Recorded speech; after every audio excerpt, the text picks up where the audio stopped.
Good morning to all. Tax rate में आज हम करेंगे तीसरी क्लास। ये लास्ट क्लास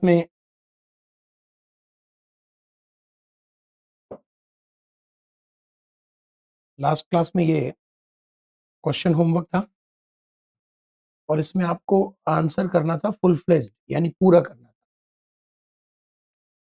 कर लिया होगा आपने।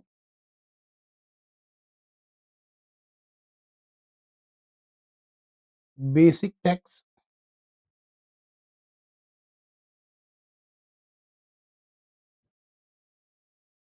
सरचार्ज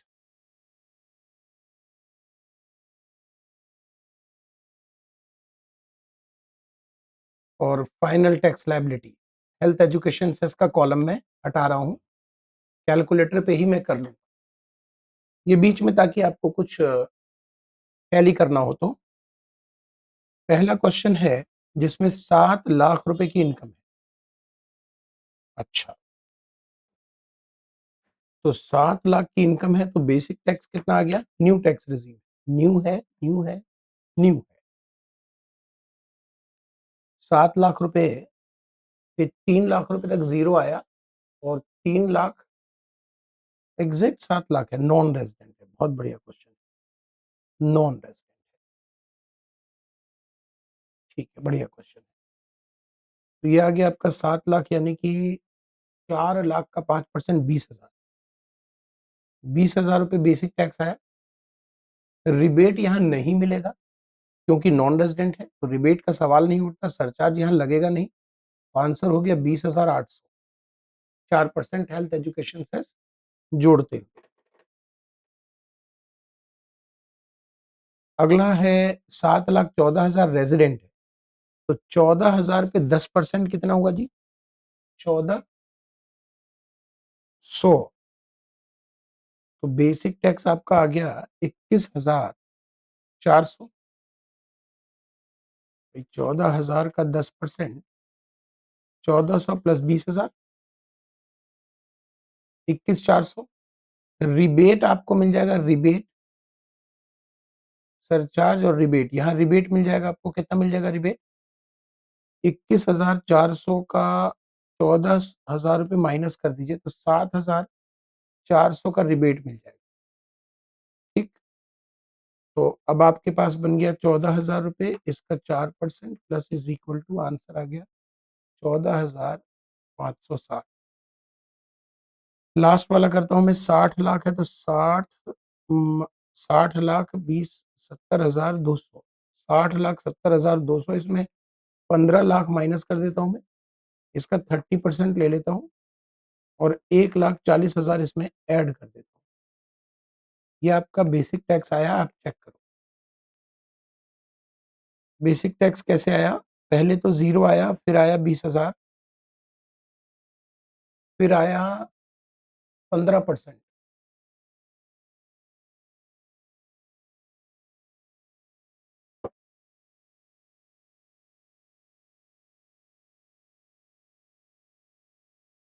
1 मिनट जरा मैं देखूं, मैंने कुछ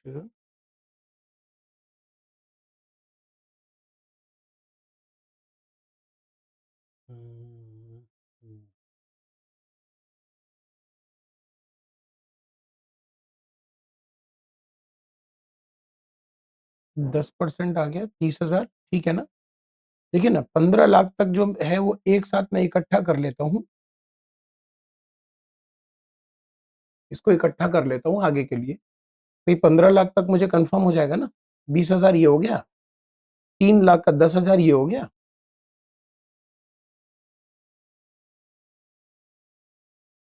ठीक है, 30,000, 2 लाख का 30,000 ये हो गया और 60,000 ये हो गया। तो 60 और 60, 120 और 20, एक 40, 15 के ऊपर टैक्स कैलकुलेट कर लिया।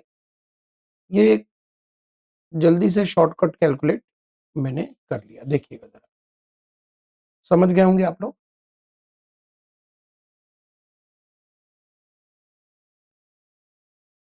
ये 7 लाख तक आ गया, ये 10 लाख तक आ गया, 12 लाख तक आ गया,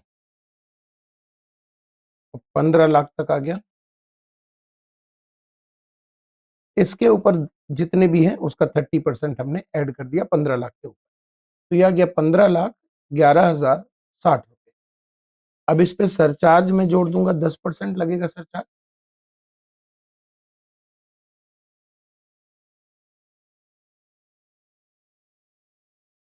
ठीक है, और इसका 4% हेल्थ एजुकेशन से।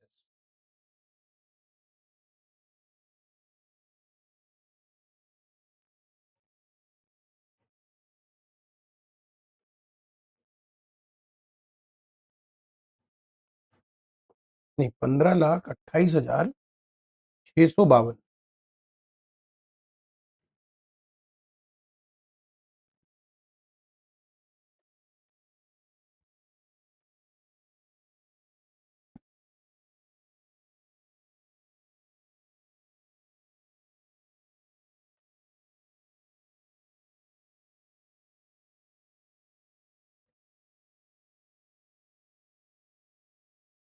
ठीक है, अब आते हैं इसके ऊपर।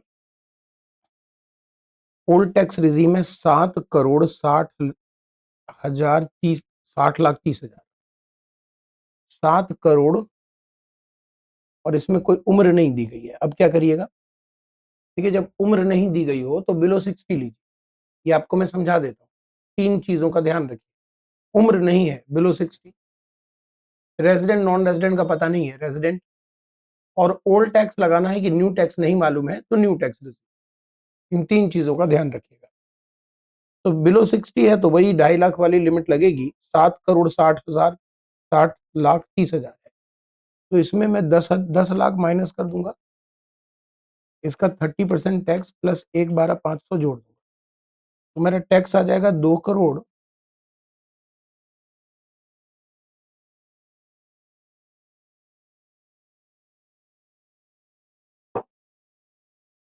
2,26,21,500। सरचार्ज में लगाऊंगा 37%।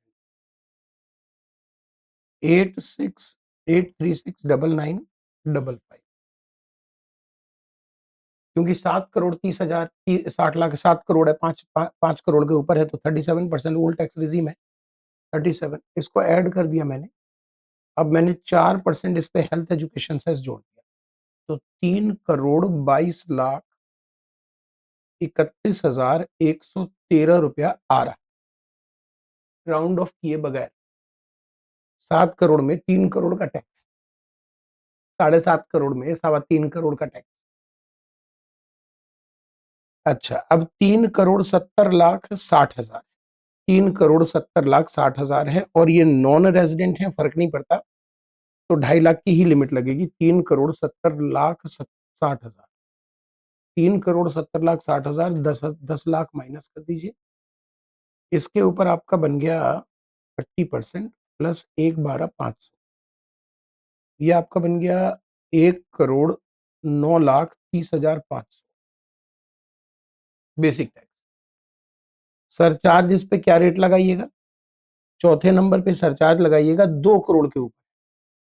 2 करोड़ के ऊपर है तो 25% लगेगा सरचार्ज। 25% सरचार्ज आ जाएगा 2732625। ऐड कर दीजिए, और उस पे 4% हेल्थ एजुकेशन से जोड़ दीजिए, 1,420,965। ये आपका आ जाएगा answer.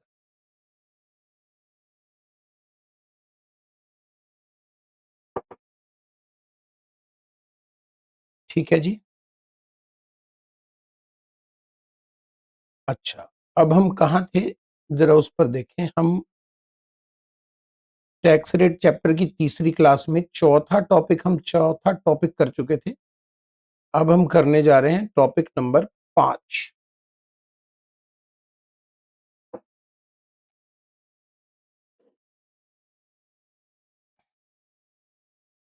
Special income and tax rate, basic tax on special income. Topic number 5।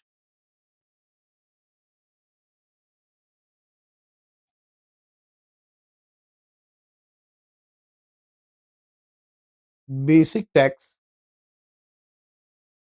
Basic tax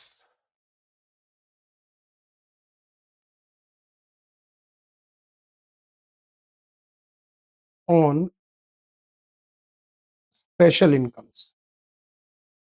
क्योंकि इस पे स्पेशल इनकम पे जो टैक्स है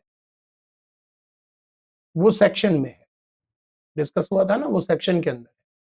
तो चूंकि वो सेक्शन के अंदर है इसलिए अब आपको सेक्शन भी रटने की जरूरत पड़ेगी। देखिए सरचार्ज सरचार्ज तो फाइनेंस एक्ट में लिखा हुआ है, किसी सेक्शन में नहीं है।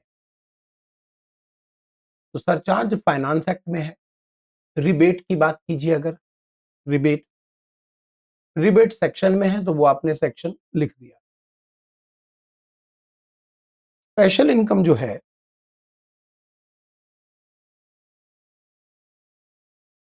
यहां लिख लीजिएगा, as per finance act first schedule.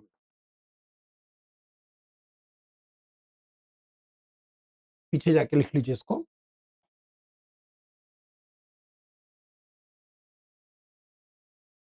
ठीक है, स्पेशल इनकम का जो टैक्स रेट है वो सेक्शन में है।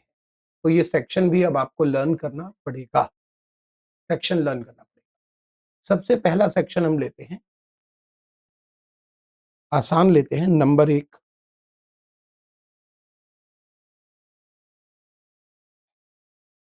Section 115 double B. इसमें कौन कौन सी इनकम फॉल होती है? लॉटरी विनिंग,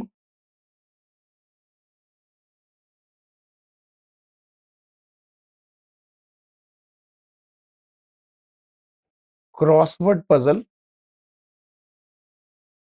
क्रॉसवर्ड खेलते होंगे, कभी खेला होगा आपने शायद क्रॉसवर्ड पजल, उसमें अगर कोई इनाम है तो वो आ जाता है।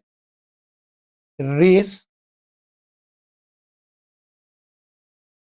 Including horse race, race including horse race.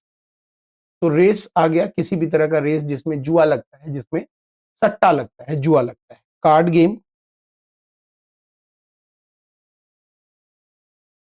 Card game casino में जो खेलते हैं कार्ड गेम, और गैमलिंग।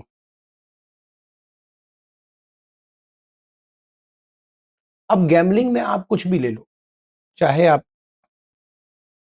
बेटिंग करते हो, गैमलिंग है, बेटिंग है, एक ही चीज है। ये सब के सब आपके लिए स्पेशल इनकम मानी जाती है। और ये भी मैं बता दूं कि ये आईएफओएस की इनकम होती है। इनकम फ्रॉम किस हेड में जाएगा? तो जवाब है इनकम फ्रॉम अदर सोर्सेज में जाएगा। अच्छा, इसके साथ जो टीवी गेम शो है ना, गेम शो, बिग बॉस, और क्या है, डांस इंडिया डांस, अब आता है कि नहीं मालूम नहीं, है ना, और क्या है, और क्या आता है, केबीसी। इस तरह के जितने भी रियलिटी शो हैं जहां पर आप पार्टिसिपेट, पब्लिक पार्टिसिपेट करती है, विन होता है, कोई हारता है, कोई जीतता है, पब्लिक की वोटिंग होती है, कोई हार जीत होता है, उसमें भी जो पैसे मिलते हैं वो पैसे भी 115 डबल बी में टैक्सेबल हो। 115 डबल बी की जो इनकम है उसको मैं बोलचाल की भाषा में, हम और आप इसे बोलचाल की भाषा में एक नाम देने जा रहे हैं, WRC। देखिए इस कोड का कोई मतलब नहीं है एग्जैक्टली कि W for what, R for what, C for what. ये मैंने कोड किसी जमाने में बनाया था और तब से अब तक चला जा रहा है, WRC। Winning from race, crossword puzzles, betting, gambling, lottery वगैरह वगैरह वगैरह। तो हम और आप जब कम्युनिकेट करेंगे, बातचीत करेंगे, तो WRC वर्ड यूज करेंगे, not for your exam. Exam में तो जो क्वेश्चन में रहेगा, जैसे लॉटरी इनकम है तो लॉटरी इनकम लिखोगे आप, हॉर्स रेस है हॉर्स रेस लिखोगे आप, गैम्बलिंग है गैम्बलिंग लिखोगे आप, कार्ड गेम है कार्ड गेम लिखोगे, तो जो है वो लिखोगे। लेकिन हमारे आपकी बोलचाल के लिए इतने लंबे चौड़े नाम तो नहीं दे सकते, winning from lottery, crossword puzzles, race including horse race, card game और other betting, shots, any gambling, including game show on TV, electronic mode, KBC etcetera. इतना लंबा नाम तो नहीं कर सकते। ठीक है, तो ये हुआ डब्ल्यूआरसी। डब्ल्यूआरसी जो है वो ग्रॉस टैक्सेबल होता है।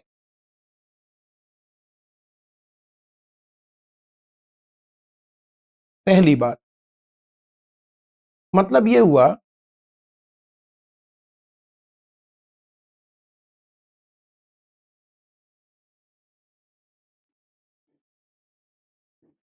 जब हम इसकी इनकम कैलकुलेट करते हैं अदर सोर्सेज निकालते समय, तो इसकी इनकम बड़ी साफ सुथरे तरीके से निकलती है। जितना जीत गए वो आपकी इनकम। जैसे आपने लॉटरी खरीदे, 10,000 रुपए के टिकट खरीदे, अब उस 10,000 के टिकट में आपने 2 लाख रुपए जीत लिया, तो आपकी इनकम, अगर हम अकाउंटिंग भाषा भी प्रयोग करें, तो 10,000 लगाकर 2 लाख जीते हो तो 1,90,000 आपकी इनकम होनी चाहिए। बट ये सेक्शन कहता है कि हम आपको कोई भी खर्चा लेस नहीं करने देंगे, और ये जिम्मेवारी दी गई है सेक्शन 58(4) की। 58(4) समझ लीजिए बाहुबली का कटप्पा है, जिसको सरकार ने आदेश दिया है, कटप्पा तलवार ले, डब्ल्यूआरसी की कैलकुलेशन में कुछ भी अगर घटाने जैसी बात हो तो काट दियो। किसको घटाने जैसी बात? तो मान लीजिए आप सेट ऑफ के बारे में आपने बेसिक कंसेप्ट में पढ़ा कि कहीं किसी हेड में लॉस आ रहा है, और यहां मैंने लॉटरी की इनकम जीती है, मैं चाहता हूं कि वो लॉस यहां सेट ऑफ हो जाए। यहां तक कि सरकार कहती है कि आपकी एमईएल 3 लाख है, 2.5 लाख है, 5 लाख है। एमईएल देती है सरकार, न्यू टैक्स ओल्ड टैक्स। मैं कहता हूं कि मेरी दूसरी कोई इनकम है ही नहीं, एमईएल हम मैं कहां से लेस करूं, मैं यहां से लेस कर लूं। सरकार कहती है आप समझ ही नहीं रहे, ये ग्रॉस इनकम टैक्सेबल हो। आप जितना जीत गए, आपके कितने खर्चे हुए इसके जीतने में वो फर्क नहीं पड़ता।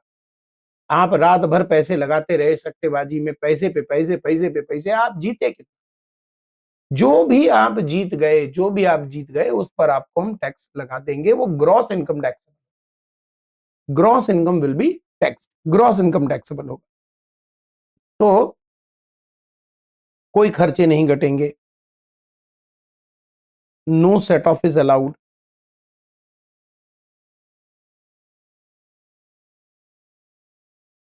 No MEL. और जहां तक बात है चैप्टर 6 से, तो वो चैप्टर 6 से तो आप जानते ही हो कि चैप्टर 6 से 80C टू 80U किसी भी स्पेशल इनकम को नहीं मिलता। इसकी क्या औकात, इसकी क्या बिसात, किसी भी स्पेशल इनकम को नहीं मिलता। ये तो आप जानते ही हो। तो कोई खर्चा अलाउड नहीं है, कोई लॉसेस यहां से सेट ऑफ नहीं होंगे, ये ग्रॉस टैक्सेबल होगा। एक सेक्शन है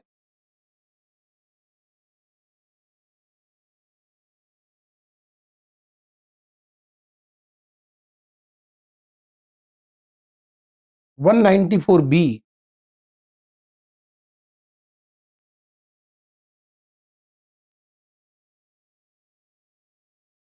और 194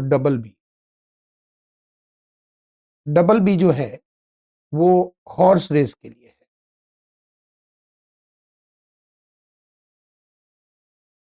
और ये डब्ल्यूआरसी में, मतलब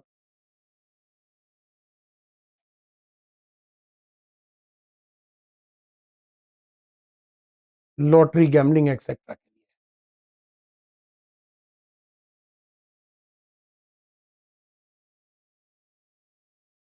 इस सेक्शन में लिखा है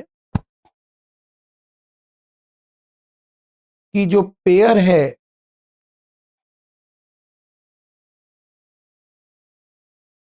will deduct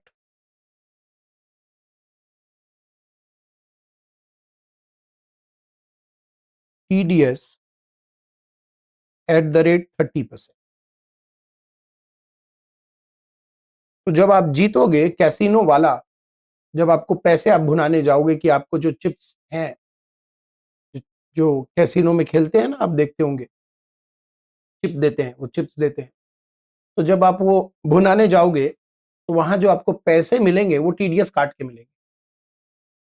ये उनकी जिम्मेवारी है कि आपका टीडीएस काट लिया जाए। टीडीएस काट के ही आपको पेमेंट मिले, चाहे आप कैसीनो में खेलो, चाहे हॉर्स रेस, घोड़े की रेस में आप पैसा लगाते हो, वहां से पैसे मिले, चाहे कोई लॉटरी जीत गए, वहां का पैसा मिल रहा है, चाहे आप केबीसी खेल लो। कहते हैं ना कि केबीसी में कौन बनेगा करोड़पति, जवाब है कोई भी नहीं। क्यों? क्योंकि 1 करोड़ पे तो 30% टैक्स कट जाता है। वो जो टैक्स कट जाता है हम सुनते हैं, दैट इज टीडीएस। और 115 double B is the tax liability. दोनों में फर्क क्या है? टीडीएस ये पहला प्रोसेस है, but TDS is not your tax liability. TDS चोरों को पकड़ने का मैकेनिज्म है। जैसा हम बेसिक कंसेप्ट में सीख चुके हैं कि टीडीएस जो है वो चोरों को पकड़ने का मैकेनिज्म है। जो चोरी करेंगे वो पकड़े जाएंगे। तो जैसे ही आप कोई गेम जीतते हो, मतलब बिग बॉस में कोई जीत गया, केबीसी में जीत गया, तो वहां पर ऑर्गेनाइजर गेम का जो है, जिसने पैसे देने हैं, वो 30% काट के देगा। ये काटेगा वो किस अधिकार में? अधिकार कहां है उसके पास? वो अधिकार है सेक्शन 194 बी और 194 डबल बी। ये दो सेक्शन अलग अलग बनाए गए थे एक जमाने में, अब तो दोनों का एक ही अर्थ है। डबल बी हॉर्स रेस के लिए स्पेशली बनाया गया है और बाकी सब गैमलिंग के लिए बी लिखा हुआ है, 194 बी। तो सेक्शन याद नहीं भी रहेगा, इट्स ओके, याद रहेगा तो बहुत अच्छी बात है, क्योंकि टीडीएस चैप्टर में जाकर आपको ये सेक्शन वैसे भी रटना है। टीडीएस चैप्टर आखिरी चैप्टर है, बहुत मेच्योरिटी चाहिए उसके लिए, लेकिन थोड़ा थोड़ा बीच बीच में आपसी मुलाकात होती रहेगी तो अच्छी फीलिंग रहेगी। तो जैसे ही आप जीतते हो वैसे ही आपका टीडीएस काट लिया जाता है। अब टीडीएस काट कर आपको पैसे कितने मिलेंगे? भाई टीडीएस कटेगा तो रिसिपिएंट क्या रिसीव करेगा? Net amount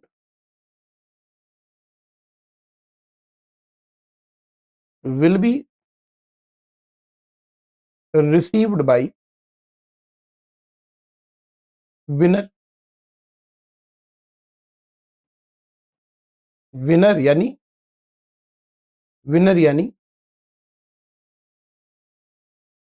recipient. रिसिपिएंट आपको नेट अमाउंट रिसीव करता हुआ दिखेगा। जैसे 1 लाख रुपए आप जीत गए तो रिसिपिएंट को कितना मिलेगा? 70,000। लेकिन रिसिपिएंट अपनी इनकम कितनी शो करेगा?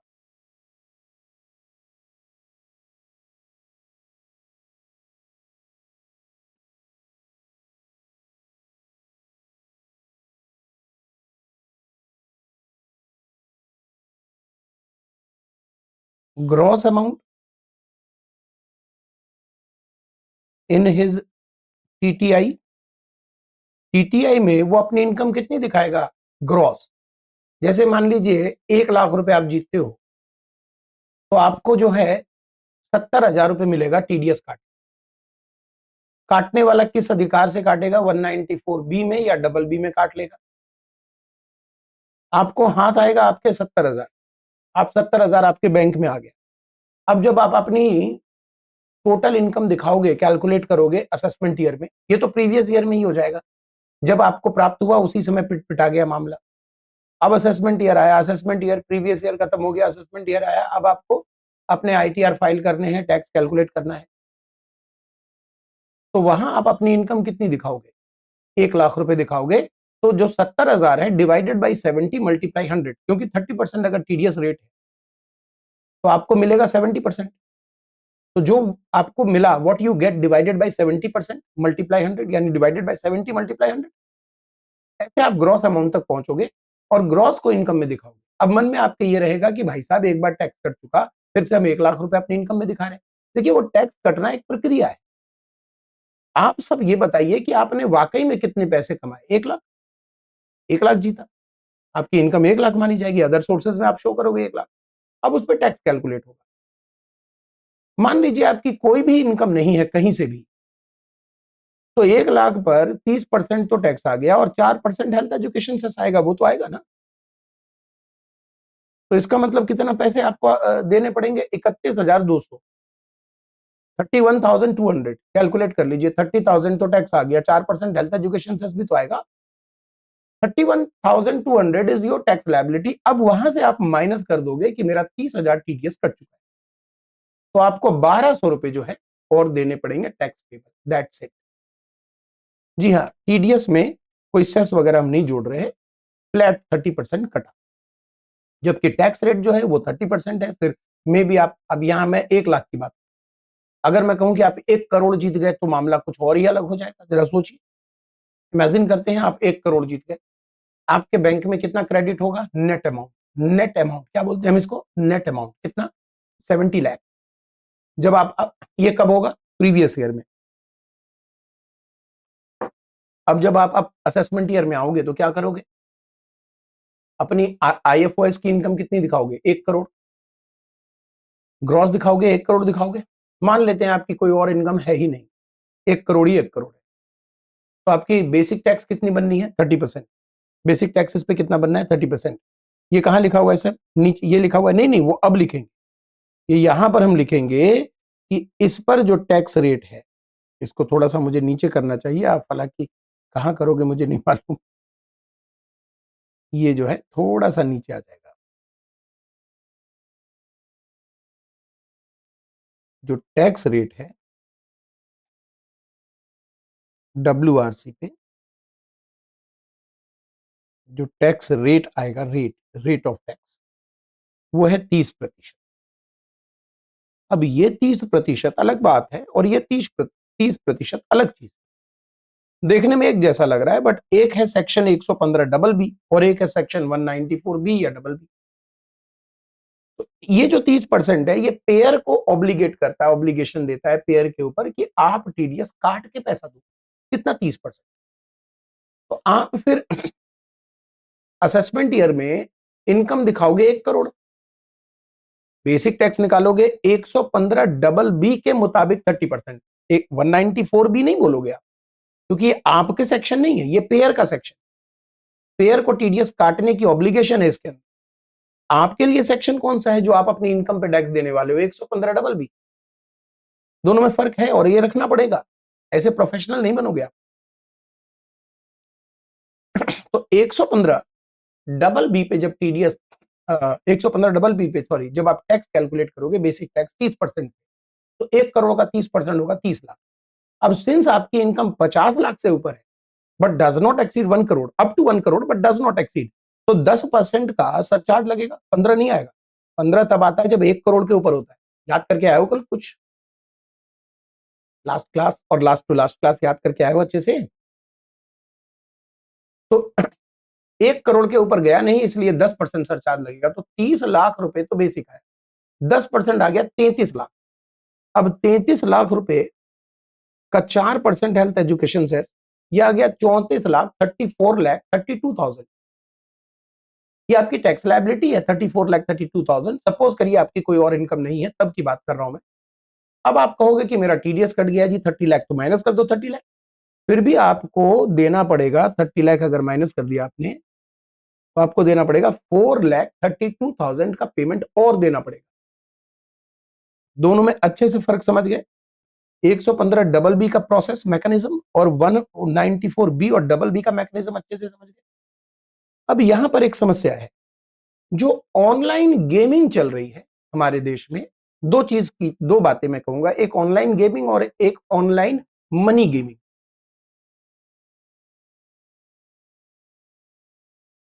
ऑनलाइन गेमिंग और ऑनलाइन मनी गेमिंग, दो बातें अलग अलग हो गई। तो ऑनलाइन गेमिंग में तो कोई इनकम नहीं आती।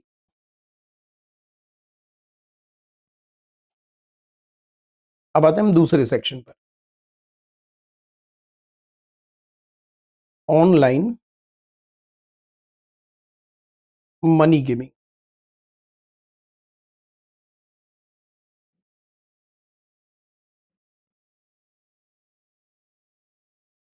ऑनलाइन मनी को हटा देता हूं मैं, क्योंकि मनी गेमिंग इंक्लूडिंग गेमिंग आ गया।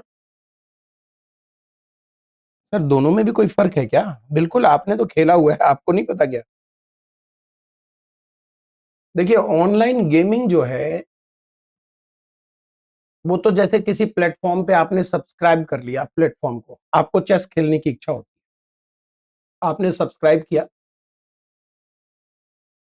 और जो भी उन्होंने पैसे चार्ज किए, आप उस प्लेटफॉर्म पे, आपको इंटरनेट पे रियल टाइम पे प्लेयर्स मिल गए और आपको खेलने में आनंद आया, मजा आया। एवरी मंथ आपको सब्सक्रिप्शन देना पड़ेगा और आप गेम खेलने का आनंद उठा सकते हो, आप गेम खेलने का आनंद उठाएं। अच्छा, उसमें भी पॉसिबल है हार और जीत। उसमें भी आपके कॉइन्स इकट्ठे हो गए मान लीजिए, और कॉइन्स उन्होंने बुना दिया तो पैसे आ गए आप। बट यहां पर डायरेक्टली आप पैसे लगाकर बेटिंग नहीं कर रहे, आप पार्टिसिपेटिंग कर रहे हो गेम में। ठीक। एक होता है ऑनलाइन मनी गेम, जहां पर आप पैसे लगाते हो और टीम बनाते हो। खेलते तो तुम भी हो, वहां पे टीम बनाना तुम्हारा काम है। तो टीम बनाते हो और ऑनलाइन गेमिंग, मनी गेमिंग में पैसे भी लगाते हो और वहां से हार और जीत होता है। लूडो खेला आपने, हार और जीत हुआ, पैसे लगाए। तो चाहे वो गेमिंग हो या ऑनलाइन मनी गेमिंग हो, दोनों को सरकार ने एक अलग सेक्शन बनाकर दिया है। हालांकि जरा सोचिए, ये सेक्शन तो अभी 2 साल के अंदर आया है। ऑनलाइन गेमिंग है ना, इसमें टैक्स रेट के सेक्शन है 115 बीबी जे।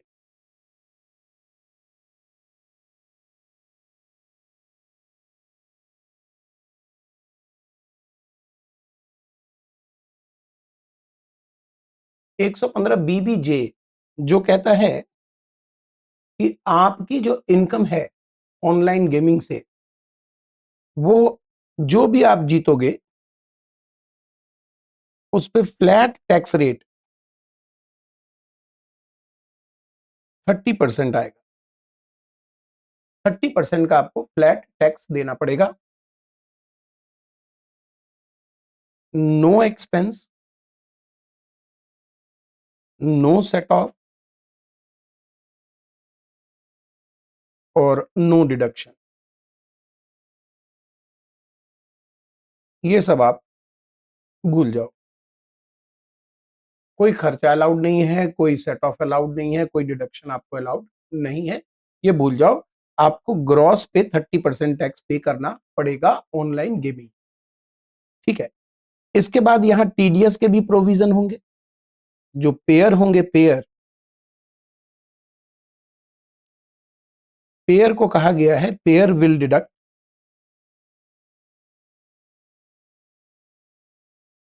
TDS at the rate 30% on net winning. अब यहां पर देखिए जरा फर्क,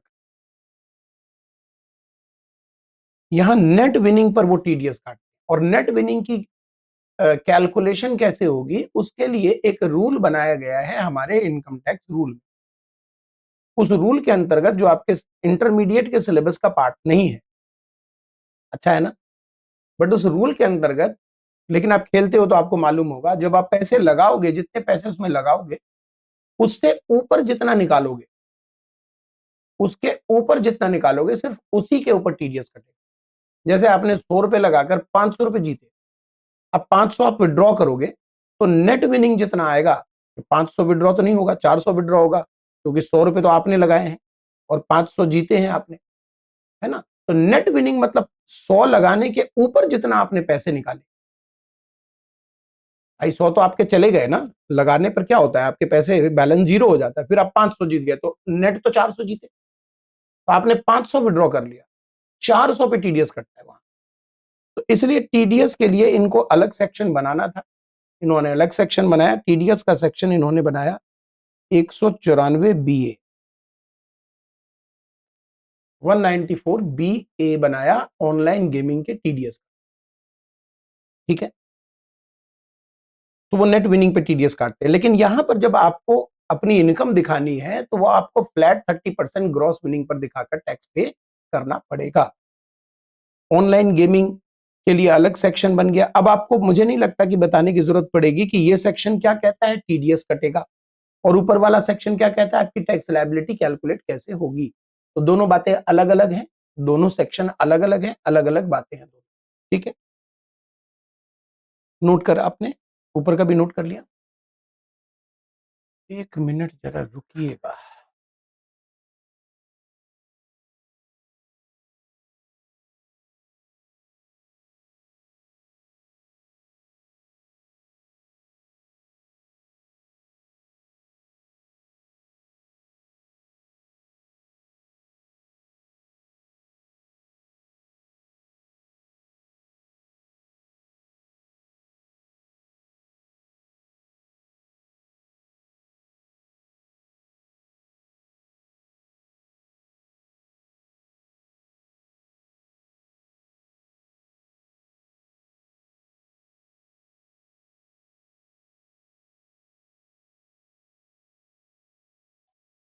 वही वही मुझे लग रहा था, 1 मिनट, मैं वही देख रहा था। यहाँ भी जो है टैक्स रेट, ये भी नेट विनिंग पे ही आ रहा है। यही मन में आपके दुविधा थी ना, ये कैसे होगा? टैक्स भी इसके नेट विनिंग पर है। इसका मतलब क्या हुआ कि जो आप पूंजी लगाओगे, उसके ऊपर आप जितना जीतते हो, उस पर आपका टैक्स भी कैलकुलेट होगा। यानी कि इनकम दिखाते समय भी खर्चे, यहां पर सिर्फ आपने लिखा कि नहीं घटेगा, फिर खर्चे तो घटाए हमने, जो आपने लगाए वो तो घटाए सर। नहीं, जो खर्चे आपने घटाने हैं वो जैसे दूसरे चार्जेस हो, और भी चार्जेस हो सकते हैं ऑनलाइन के, वो सब आप नहीं घटा सकते। मान लीजिए अगर सरकार ने सारे खर्चे घटाने की अनुमति दी होती है और मैं पूरे साल में मान लीजिए कि 200 घंटे मैं नेट पे हूँ, तो इंटरनेट चार्जेस भी लेस कर दूंगा फिर मैं खर्चों में, कि भाई नेट भी तो कंज्यूम हो रहा है, इलेक्ट्रिसिटी कंज्यूम हो रहा है। अगर कंप्यूटर है तो डेप्रिसिएशन भी दूंगा, और भी खर्चे आ जाएंगे। तो वो वहां पर नो खर्चे का ये मतलब है कि बाकी कुछ भी नहीं घटेगा। जो नेट विनिंग है, नेट विनिंग उसका 30% आपको देना पड़ेगा टैक्स।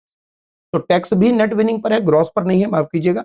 और जो टीडीएस है वो भी नेट विनिंग पे ही डिडक्ट किया जाएगा। लेकिन दोनों में फिर फर्क क्या होगा? जैसे कि ऊपर आपने देखा था कि आपको जो रिसीव्ड होगा वो टीडीएस काट के होगा, फिर आप उसको ग्रॉस करके दिखाओगे। भाई मैं 100-500 रुपए की बात करता हूं। मान लीजिए आपने 10,000 रुपए लगाए और आप 50,000 जीत गए, 10,000 रुपए लगा के 50,000 जीत गए, तो आपकी नेट विनिंग 40,000 हुई। टीडीएस किस पे कटेगा? 40,000 पे। तो आपको रिसीव्ड कितना होगा भाई? 40,000 का 12 माइनस कर दीजिए, 12,000 रुपए माइनस कर दीजिए, 28,000 रिसीव्ड होगा। आप अपनी इनकम कितनी दिखाओगे अदर सोर्सेज में, असेसमेंट ईयर में? पूरा 40,000। और 40,000 पे टैक्स दिखाओगे। हो सकता है सरचार्ज वाला ऑप्शन भी आ जाए, आपकी दूसरी इनकम बहुत ज्यादा हो, ना भी सरचार्ज लगे, हेल्थ एजुकेशन सेस तो पक्का है ना जी। ठीक है, तो ये हमारे दो स्पेशल इनकम आपको मैंने बता दिए, डब्ल्यूआरसी और डब्ल्यूआरसी और ऑनलाइन गेमिंग, दोनों के मैंने टीडीएस के सेक्शन भी साथ में बताए। ऐसा टीडीएस का सेक्शन मैं आगे किसी और में नहीं बताऊंगा, सिर्फ इन दोनों में बताना जरूरी है।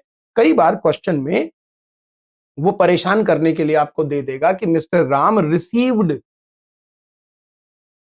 ऑनलाइन गेमिंग से मिस्टर राम रिसीव्ड 28,000। अब आपको पता चल गया कि 28,000 राम ने रिसीव्ड किया है।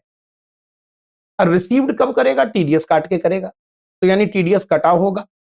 अब टीडीएस कटा होगा 30%, तो मिला होगा 70%। और राम रिसीव्ड मतलब 28,000 रिसीव्ड, यानी 70% is the 28,000, 28,000। Then 28,000 divided by 70 multiply 100 should be the gross income. तो वहां दिखाएंगे कितना आप अदर सोर्सेज में, जो आपकी नेट विनिंग है। और वो नेट विनिंग कैलकुलेट करने के लिए what you received divided by 70 multiply 100। इसलिए मुझे दोनों जगह पर टीडीएस के प्रोविजन भी बताने पड़े। पीछे इसका रीजन ये है। अच्छा, नो डिडक्शन, फिर नो एमईएल, एमईएल भी यहां नहीं मिलेगा, ये भी लिख लीजिए। भाई डिडक्शन तो नहीं मिलेगा, डिडक्शन तो ऊपर भी मुझे नो लिखना चाहिए था, लिखा ही है मैंने एज डिडक्शन, या फिर भी लिख लीजिए नो डिडक्शन। ये वो डिडक्शन की बात हो रही है चैप्टर 6 से वाली 80C टू 80U, वो सब नहीं मिलता इसको। स्पेशल को तो मिलता ही नहीं है, कहने की क्या बात। ओके बेटा, नेट विनिंग कैसे निकलेगा? मैंने क्या बोला अभी, आपको क्या समझना है इस लेवल पे, कि जो भी लगाया आपने पैसा, उसके ऊपर जो जीत है। ठीक, हालांकि इसके ऊपर कैलकुलेशन है, बट मोटा मोटा यही क्रक्स निकल के आएगा, जो आपने लगाया उसके ऊपर जो आप जीत गए। ओके, अब हम आते हैं, स्पेशल इनकम कितनी हो गई हमारी? ए डाल दूं, A B C, C section 115 BBE, क्या है ये है ब्लैक मनी। क्या है ये है black money. Black money, generally आप क्या जानते हो ब्लैक मनी के बारे में? काला धन। बट ब्लैक मनी का ईमानदारी और बेईमानी से संबंध नहीं है। आप पैसे ईमानदारी से कमाते हो या बेईमानी से कमाते हो, ब्लैक मनी इस बात के ऊपर निर्भर नहीं करता। कोई ईमानदारी से भी कमाकर अगर इनकम को छिपा लेता है सरकार के सामने टैक्स देते समय, तो वो छिपाई गई इनकम जब पकड़ी जाएगी इन फ्यूचर भविष्य में, तो उसको हम ब्लैक मनी बोलेंगे। उसी प्रकार से अगर कोई बेईमानी करके, भाई बिजनेस में तो झूठ फरेब चल ही जाता है, थोड़ा बहुत कर ही देते हैं लोग, तो प्योर ईमानदारी से तो नहीं कमा रहे, मान लेते हैं कुछ झूठ बोल के भी कमा लेते हैं, तो थोड़ी बहुत तो बेईमानी कर दी उन्होंने, बट इनकम को प्रॉपरली शो किया सरकार के सामने और उस पर टैक्स दिया, तो वो ब्लैक मनी नहीं बन जाता। तो बेईमानी और ईमानदारी की बात नहीं है, बात है कि आप जो इनकम डिस्क्लोज नहीं करते, अगर आप कोई इन्वेस्टमेंट कर रहे हो, उसके सोर्स आप डिस्क्लोज नहीं करते, वो ब्लैक मनी बन जाता।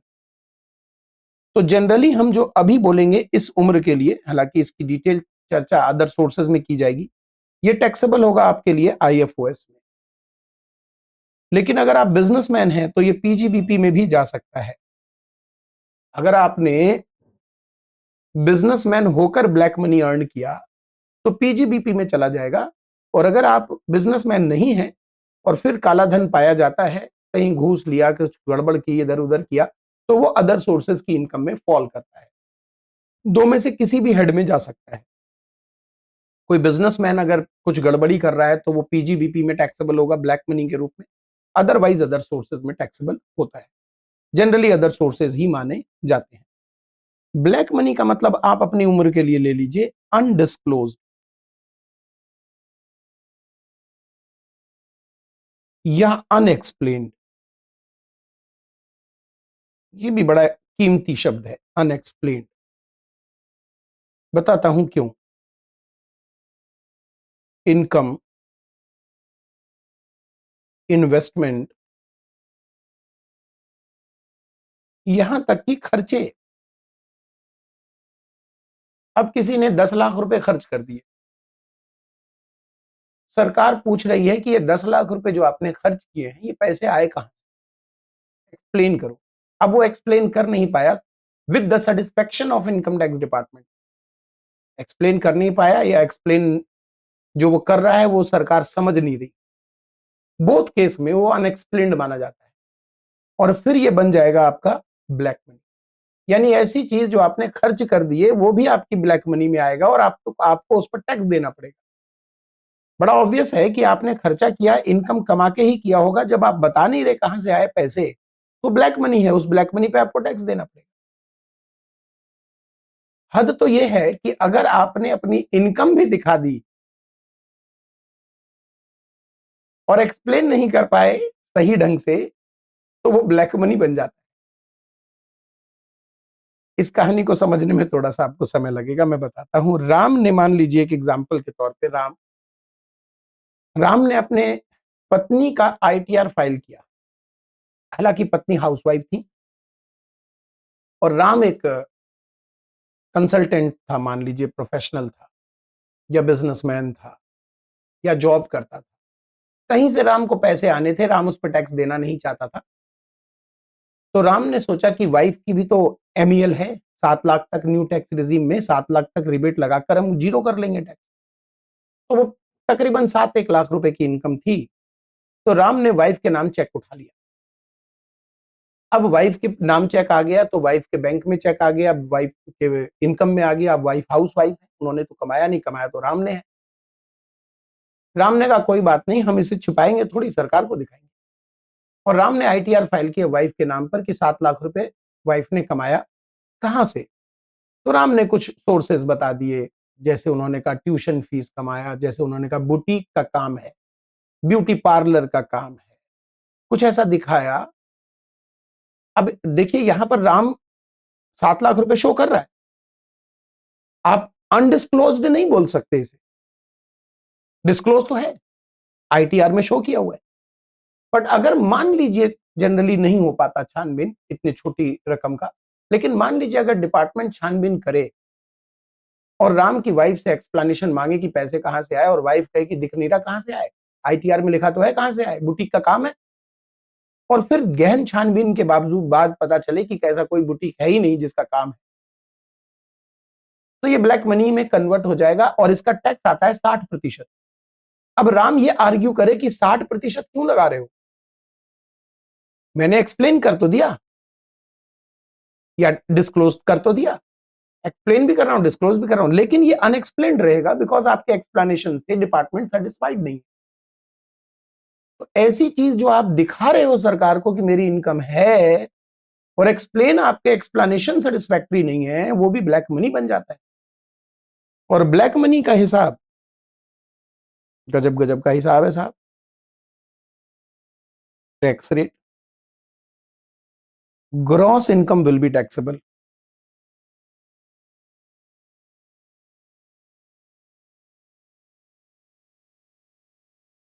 मतलब क्या हुआ सर, मतलब इसमें भी वही चीज लिखोगे क्या? जी, कोई खर्चा नहीं, कोई सेट ऑफ नहीं, कोई डिडक्शन नहीं, कोई एमईएल नहीं। एमईएल मतलब वही है, मैक्सिमम एग्जम्पशन लिमिट, ये सब नहीं मिलता। और ये बात जैसे कटप्पा थे वहां खड़े, यहां पर इसी सेक्शन का सब सेक्शन 2 है, इसी सेक्शन का सब सेक्शन 2 है जो कहता है कि हम कोई खर्चे वगैरह आपको लेस करने नहीं देंगे। बताइए क्लियर है यहां तक? टैक्स रेट यहां पर जो है वो तो गजब है ही, इसका जो बेसिक टैक्स है वो है 60%। ठीक है, लेकिन एक और समस्या है, सरचार्ज यहां पर कंपलसरी है 25%।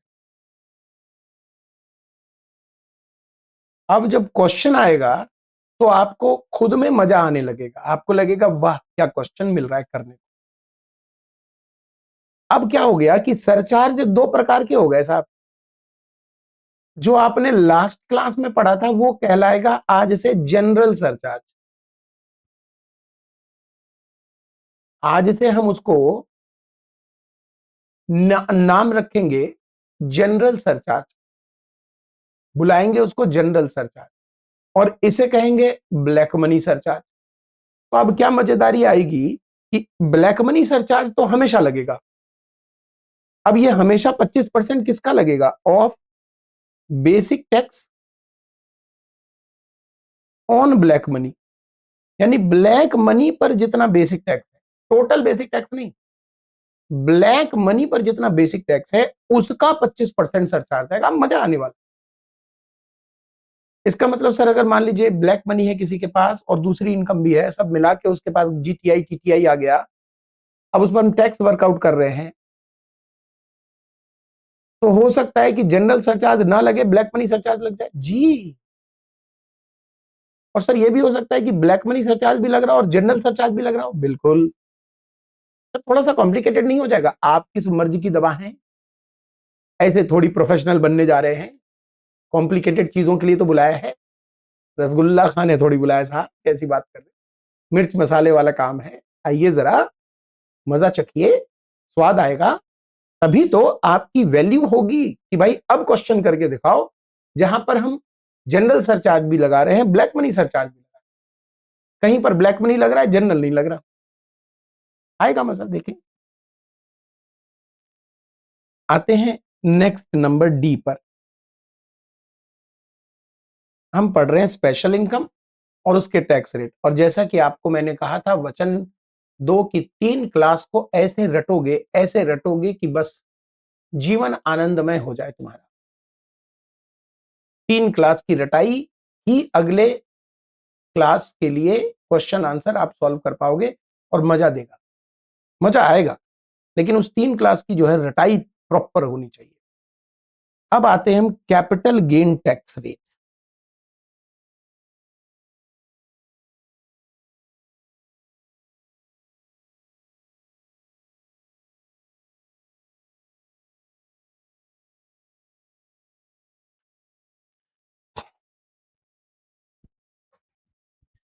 आज समझ लीजिए जो हमारे पास बचा हुआ वक़्त है वो इसी में जाएगा।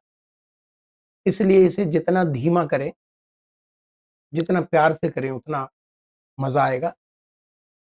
और आपसे रिक्वेस्ट तो अब नहीं करूँगा, अब आदेश दूँगा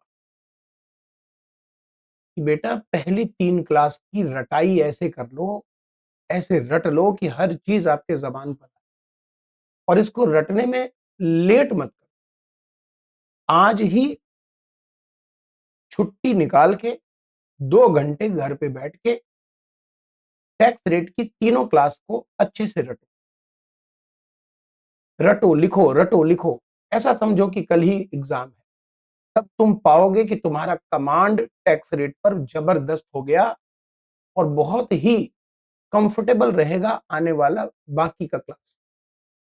नहीं तो हमेशा डरे-डरे से रहोगे, लगेगा यार ये समझ नहीं आ रहा। तो मौका मत गँवाना। ये अनुभव से बता रहा हूँ, बच्चे गँवा देते हैं मौका, बाद में पछताते हैं, दोबारा से कहते हैं वीडियो तो मेरे पास है ही सर, हम दोबारा देख लेंगे, इसमें कौन-सी बड़ी बात है। लेकिन आप भी जानते हो कि जो पहली बार की का मज़ा है, वो बार-बार का मज़ा थोड़ी है। अभी जो आप याद करोगे, वो आपके दिमाग में बहुत अच्छा इम्पैक्ट डालेगा। नहीं तो कॉन्फिडेंस लूज़ हो जाता है, लगता है हम रट नहीं पाए, हम कर नहीं पाए। अब दोबारा वीडियो देखकर टाइम वेस्ट होगा, अपने आप के ऊपर भरोसा उठ जाएगा, इसलिए ये मौका नहीं गँवाएँ। हुँ? चलिए, तो यहाँ पर हम थोड़ा धीमा करेंगे क्लास को क्योंकि कैपिटल गेन 5 हेड्स में एक ऐसा हेड है जहाँ पर हम क्या बेचते हैं? एसेट बेचते हैं। तो कैपिटल गेन आता कैसे है? एसेट को बेचकर।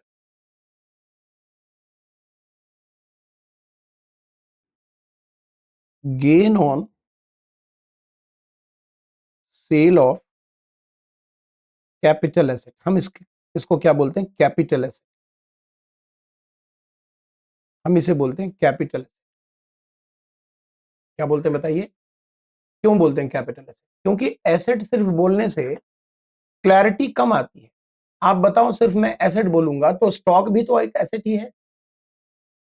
आपके लिए सोचकर बताओ कि एक स्टॉक जो है, वो भी तो एसेट ही है।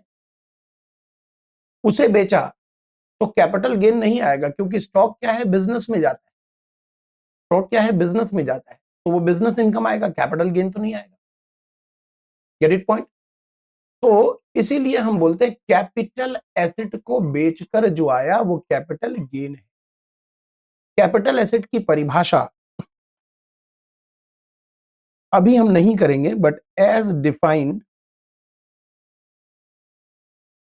Under section 2 clause 14।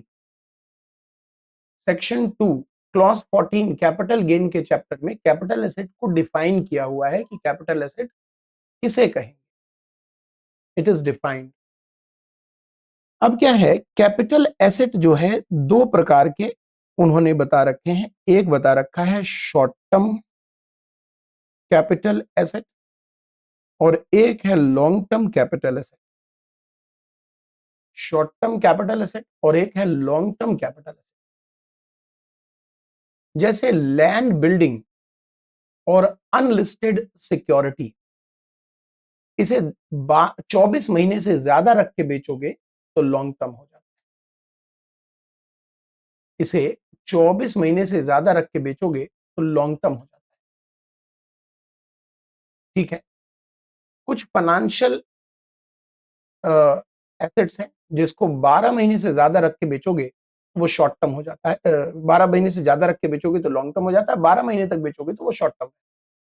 कहने का मतलब ये है कि 24 महीने और 12 महीने दो टाइम ड्यूरेशन ले, मतलब ऐसा समझो फाइनेंशियल एसेट्स के लिए 12 महीने, बाकी सब 24 महीने। फाइनेंशियल एसेट्स मतलब listed equity, debenture, bonds, mutual funds, ये फाइनेंशियल एसेट्स। फाइनेंशियल एसेट्स मतलब लिस्टेड इक्विटी, लिस्टेड बॉन्ड, ये सब फाइनेंशियल एसेट्स।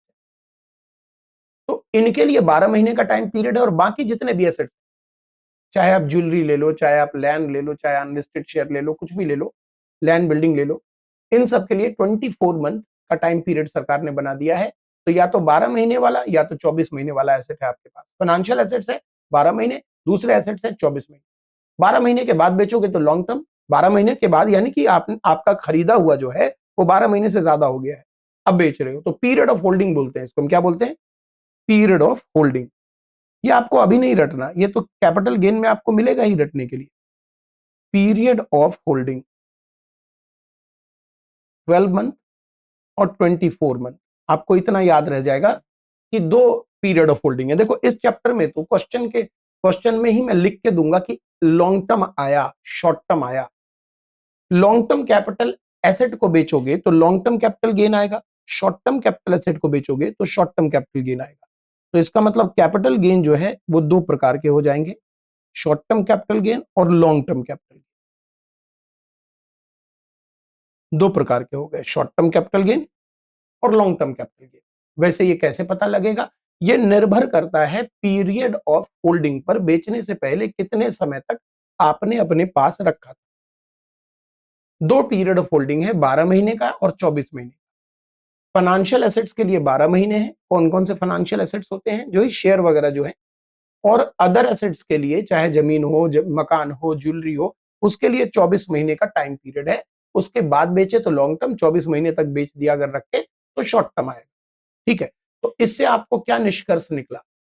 ये जो मैंने बताया ये किस लिए बताया? सिर्फ एक ही बात के लिए बताया कि बेटा दो प्रकार का कैपिटल गेन, लॉन्ग टर्म और शॉर्ट टर्म, बस इतना याद रखना। दो प्रकार का कैपिटल गेन होता है, लॉन्ग टर्म और शॉर्ट टर्म।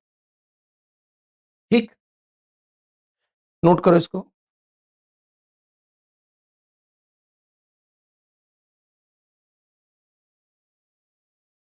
नोटेड।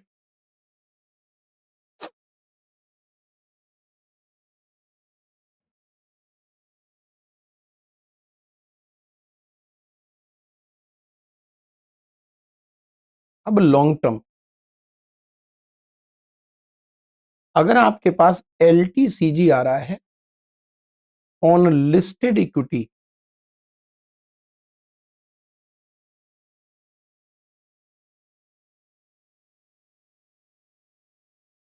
या एलटीसीजी आ रहा है ऑन इक्विटी, ये भी आपको समझना पड़ेगा। ये हम सीखेंगे कि what is equity oriented mutual fund, सीखेंगे।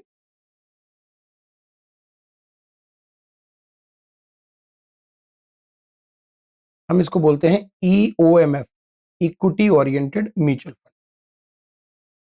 तो अभी फिलहाल ये दो पॉइंट आपको ध्यान रखना है। लिस्टेड इक्विटी शेयर पर अगर लॉन्ग टर्म आया और इक्विटी ओरिएंटेड म्यूचुअल फंड पे अगर आपके पास लॉन्ग टर्म कैपिटल गेन आया, ओके, नोटेड। इसका जो टैक्स रेट है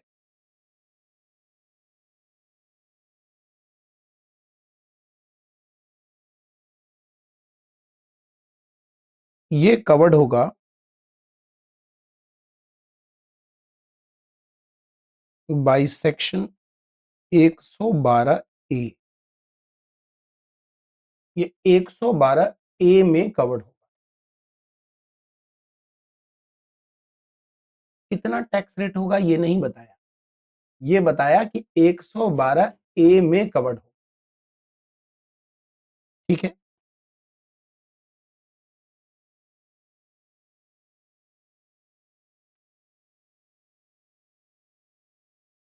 LTCG on other capital asset, मतलब इनको छोड़कर कोई भी दूसरे लॉन्ग टर्म कैपिटल गेन,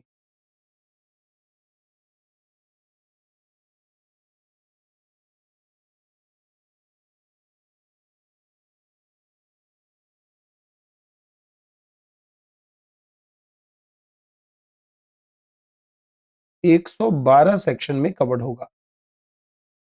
तो कैपिटल गेन का टैक्स रेट क्या है अगर कोई पूछे? घबराइए नहीं, मैं अभी तक जो मैं पढ़ा रहा हूं उसको दोबारा से कंट्रोल में दे देता हूं आपको, नोटिंग कर लो पहले।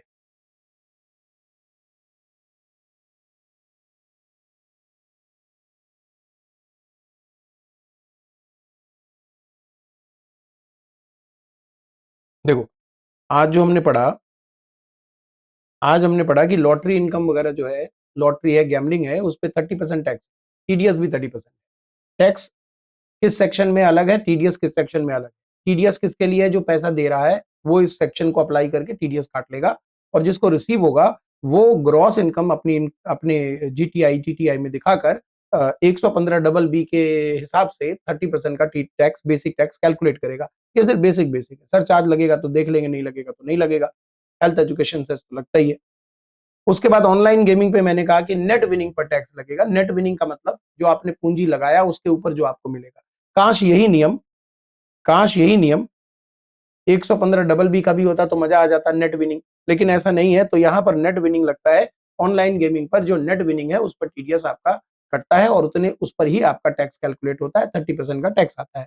उसके बाद ब्लैक मनी के ऊपर आपको मैंने बताया 115 डबल बी ई 60% टैक्स आता है और 25% सरचार्ज इस बार कंपलसरी लगता है। इनको देखेंगे क्वेश्चन में, बस इसको रटिएगा पहले, तब देख पाएंगे। और सबसे डिफिकल्ट एस्पेक्ट जो है हमारे इस चैप्टर का, वो अब करने जा रहे हैं, जो कि प्रैक्टिकल लाइफ में भी आज की डेट में हर कोई इस बात को जानना चाहता है कि कैपिटल गेन का टैक्स रेट क्या है। बड़ा कॉम्प्लिकेटेड पार्ट है।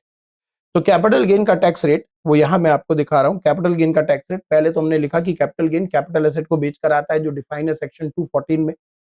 Capital asset long term short term दो प्रकार के होते हैं, निर्भर करेगा पीरियड ऑफ होल्डिंग 12 महीने और 24 महीने पे। लॉन्ग टर्म कैपिटल गेन को मैंने दो ग्रुप में बांटा, 112 ए और 112। 112 ए में जो आएगा वो लिस्टेड इक्विटी और इक्विटी ओरिएंटेड म्यूचुअल फंड के ऊपर कैपिटल गेन आएगा, जो लॉन्ग टर्म है। अब शॉर्ट टर्म कैपिटल गेन को भी दो रेंज में मैं बांटने जा रहा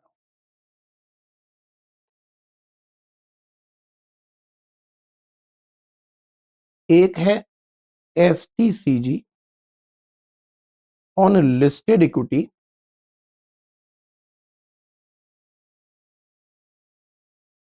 और इक्विटी ओरिएंटेड म्यूचुअल फंड। ये हमारे लिए कवर्ड होंगे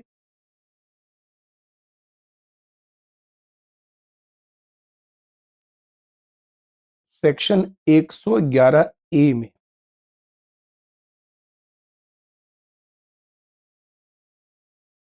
एसटीसीजी ऑन अदर एसेट्स,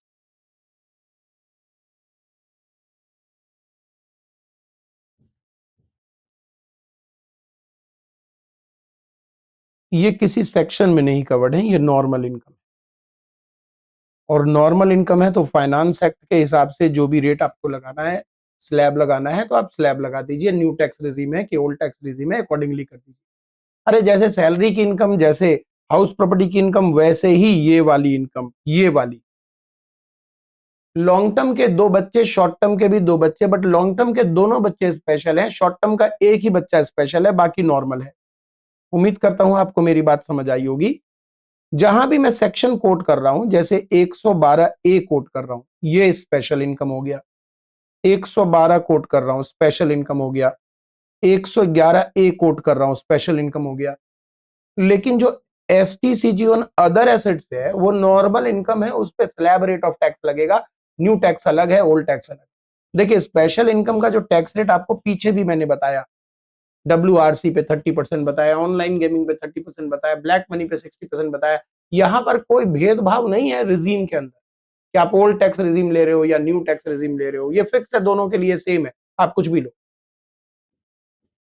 तो ओल्ड टैक्स न्यू टैक्स का जो झगड़ा है वो सिर्फ इस नॉर्मल इनकम के ऊपर कहानी। उम्मीद है आपको बात समझ आई होगी। ठीक है, इसकी नोटिंग कर ली। लॉन्ग टर्म के दो बच्चे, शॉर्ट टर्म के दो बच्चे। लॉन्ग टर्म के दो बच्चे 112 ए, 112, और शॉर्ट टर्म 111 ए, और दूसरा नॉर्मल इनकम। ठीक है जी, ठीक है। अब मैं एक एक करके तीनों स्पेशल सेक्शन को लिखने जा रहा हूं। एक एक करके तीनों स्पेशल सेक्शन को लिखने जा रहा हूं, क्योंकि आपके एग्जाम में, सिर्फ आपके ही एग्जाम में यह समस्या आने वाली है। जी हां, 1 अप्रैल 2026 के बाद जो भी एग्जाम देंगे बच्चे, उनके लिए यह समस्या है नहीं, आपके लिए यह समस्या आएगी। और यह समस्या क्या है मैं समझाता हूं। यह समस्या क्या है, ये mid of the year change आया है। भाई सरकार आई 2024 में, इलेक्शन के बाद बजट आया, और बजट जो है मिड ऑफ द सेशन, मतलब बजट आया 23 जुलाई। तो 23 जुलाई के पहले की कहानी और बाद की कहानी में बट गया हमारा देश। अब आपका फाइनेंशियल ईयर जो प्रीवियस ईयर आपके क्वेश्चन में शुरू होगा एग्जाम में, वो 1 अप्रैल 2024 से शुरू होगा और 31 मार्च 2025 तक चलेगा। 1 अप्रैल 2024 से 22 जुलाई 2024 तक के पीरियड का अगर आपने 111 ए वाला बेचा है तो उसका टैक्स रेट अलग हो गया। ये समस्या नहीं है तो और क्या है, देखिए जरा।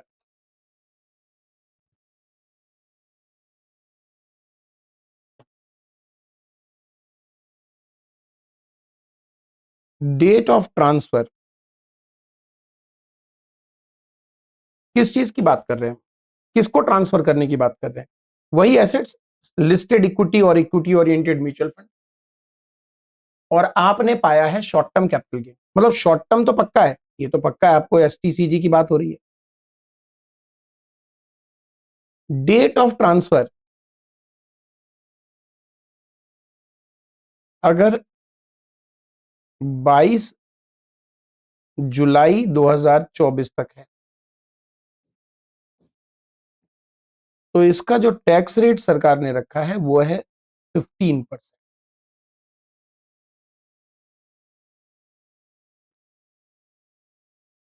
और अगर डेट ऑफ ट्रांसफर है 23 जुलाई,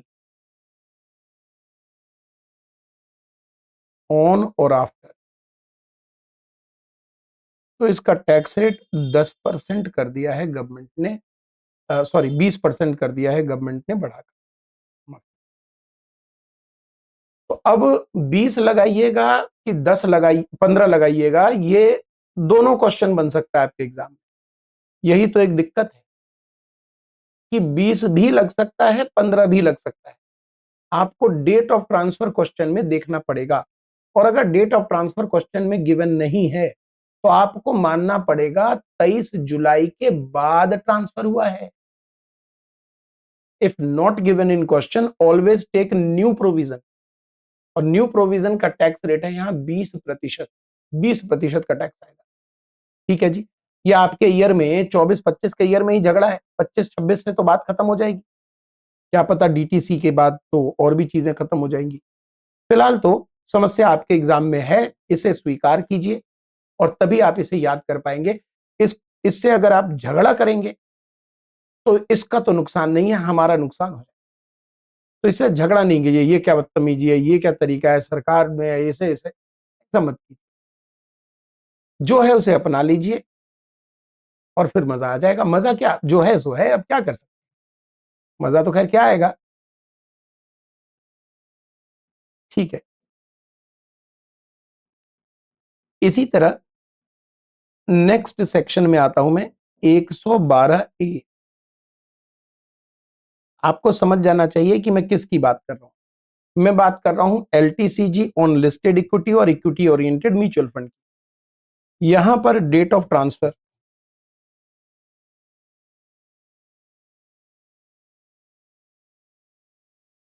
यहां पर अगर डेट ऑफ ट्रांसफर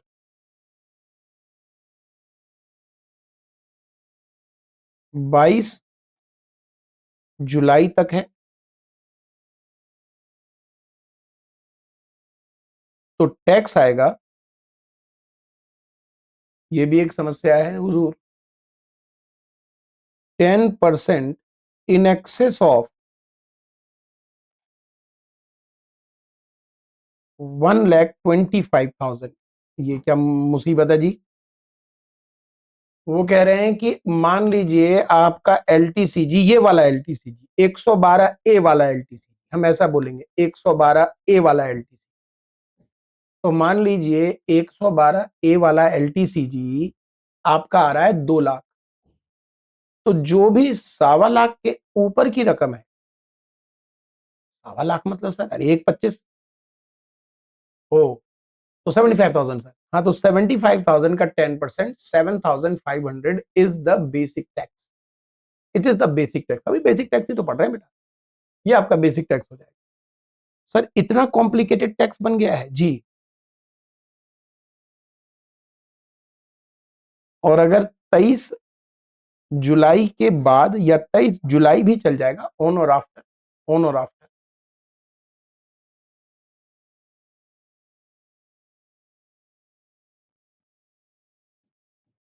तो यहां पर उन्होंने टैक्स रेट रखा है 12.5% इन एक्सेस ऑफ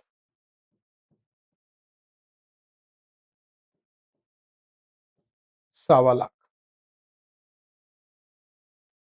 तो 1.25 लाख तो यहां माइनस होगा दोनों केस में।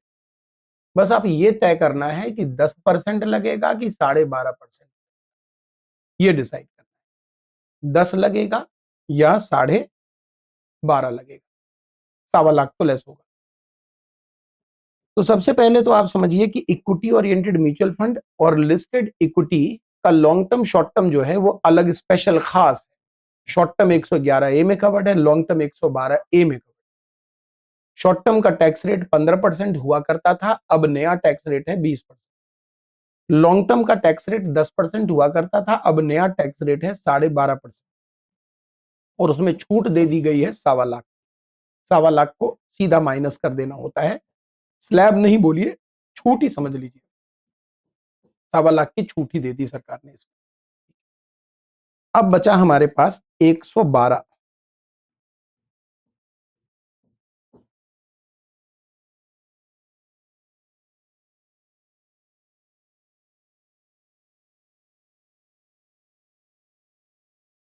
सेक्शन 112,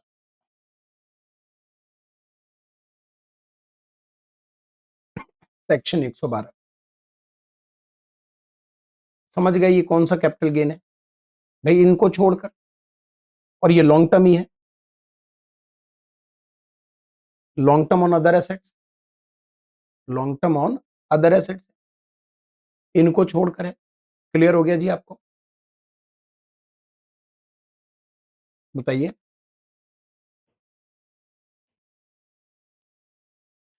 ये लीजिए, अगर नहीं कॉपी किया हो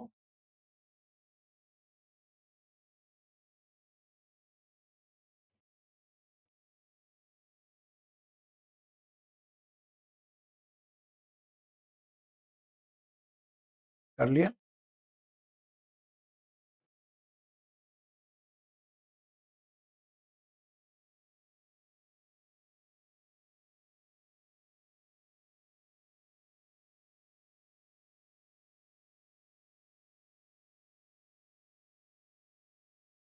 अब ये जो है ये अपने आप में एक परेशानी है, 112।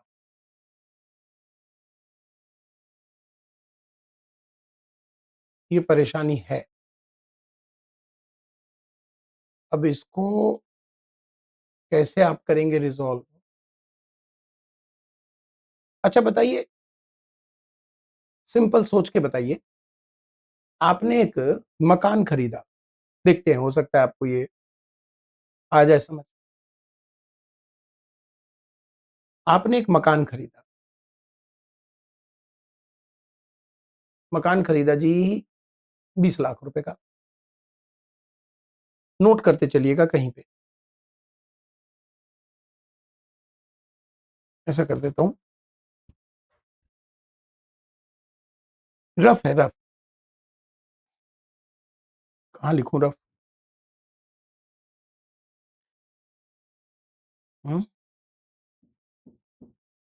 कहीं भी लिख लेता हूं, डिलीट कर दूंगा। जैसे मान लेते हैं ये आपका 2024 और 25 का वर्ष।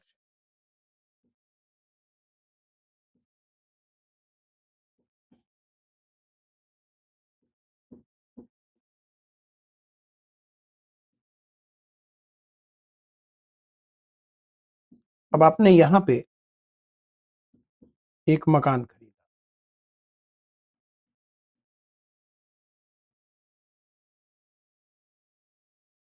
छोड़िए ज्वेलरी ले, ज्वेलरी खरीदी,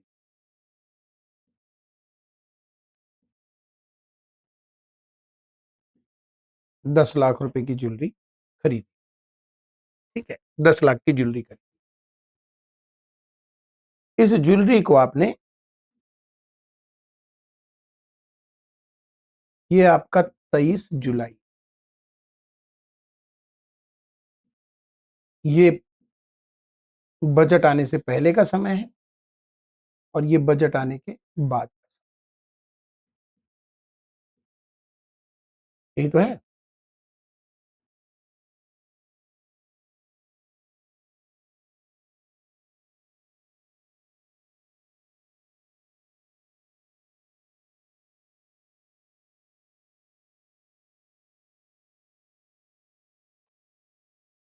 अब मान लीजिए यहां पर आपने इसे इस ज्वेलरी को बेच दिया। भाई गोल्ड तो 3-4 साल में काफी महंगा हो गया है, तो आपने इसे 30 लाख में बेच दिया। 30 लाख में बेच दिया। अगर मैं यहां देखूं तो बड़े लंबे समय तक आपने इसे रखा, तो मैं अगर इसे देखूं तो एलटीसीजी आपकी कितनी दिख रही है? पहले आप सेल्स ले लीजिए, माइनस कॉस्ट ऑफ एक्विजिशन बोलते हैं। बेचने को हम कहते हैं सेल कंसिडरेशन और खरीदने वाली रकम को बोलते हैं कॉस्ट ऑफ एक्विजिशन। ये एक टर्म है जो कैपिटल गेन में यूज करेंगे। बेचने वाले को कहते हैं सेल कंसिडरेशन और खरीदने वाले को कहते हैं कॉस्ट ऑफ एक्विजिशन। तो मान लीजिए इसमें से कॉस्ट ऑफ एक्विजिशन 10 लाख आपने घटा दिया तो 20 लाख आपका कैपिटल गेन आ गया, लॉन्ग टर्म कैपिटल गेन आ गया। नोट मत कीजिएगा, 1 मिनट रुकिए। हो सकता है कि ब्रोकरेज वगैरह आपको देना पड़ा हो तो वो खर्चा भी घटा दिया जाए। ब्रोकरेज देना पड़ा तो कॉस्ट ऑफ ट्रांसफर के नाम पे उसे भी माइनस करके अपने इनकम को थोड़ा और कम कर लीजिए। 20,000 का ब्रोकरेज दिया है तो 20,000 और माइनस कर लीजिए कॉस्ट ऑफ ट्रांसफर। तो आपकी इनकम अब बन गई 20 लाख की जगह 19,80,000। ऐसे हम कैपिटल गेन निकालते हैं, बड़ा सिंपल तरीका है। बट सरकार कहती है कि चूंकि आप महंगाई से बढ़ रहे हो, इन्फ्लेशन भी है हमारे देश में, तो हम महंगाई दर पता लगाते हैं, कॉस्ट ऑफ इन्फ्लेशन